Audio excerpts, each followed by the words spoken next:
Minnesota election officials say there were only a handful of voter irregularities in last year's presidential election. That's despite allegations by President Donald Trump that millions of ballots were cast illegally across the country last year, including in Minnesota. Here's Pat Kessler's reality check. The official voting records were filed by all 87 Minnesota counties to Secretary of State Steve Simon, who says it's evidence there's not widespread voter fraud.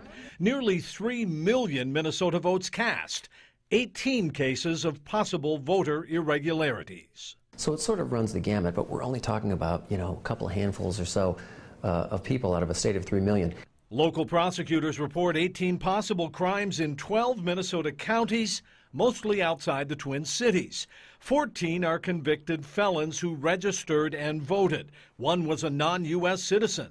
One may have voted twice, and one wasn't eligible to vote in the district. There are people who made a mistake. There are people who believe, at least allegedly, that they were eligible to vote when they weren't eligible to vote, not necessarily someone who did something intentionally or thought about it in advance. Secretary Simon provided the voter report at the request of WCCO after President Donald Trump claimed without evidence that 3 to 5 million votes were cast illegally in 2016. Simon says if that was true, Minnesota's share of illegal votes would have been 60,000, not 18. There's just nothing there to indicate that kind of thing. Minnesota has a really, really strong history of very clean, very fair, very well-run elections, and part of it. Well, Minnesota's 18 voter irregularities were found by local election officials and investigated by those 12 county attorneys, but there's no word yet on how many, if any, will be prosecuted, because all of this is under investigation still. But 18, not 60,000. Yeah. Well, significant difference. Yeah.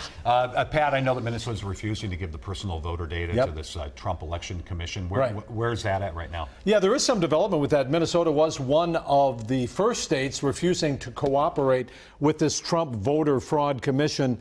And Simon called the commission questionable. The commission has now sent out letters to all 50 states putting its voter data request on hold because now there's a court challenge to see if it's really legal. So this voter stuff, remember, we're 7 months now into the new administration, and all of the voter controversy continues, and I think it's going to for some time. Take some more time. Yep. All right. Thank you, Pat. You bet.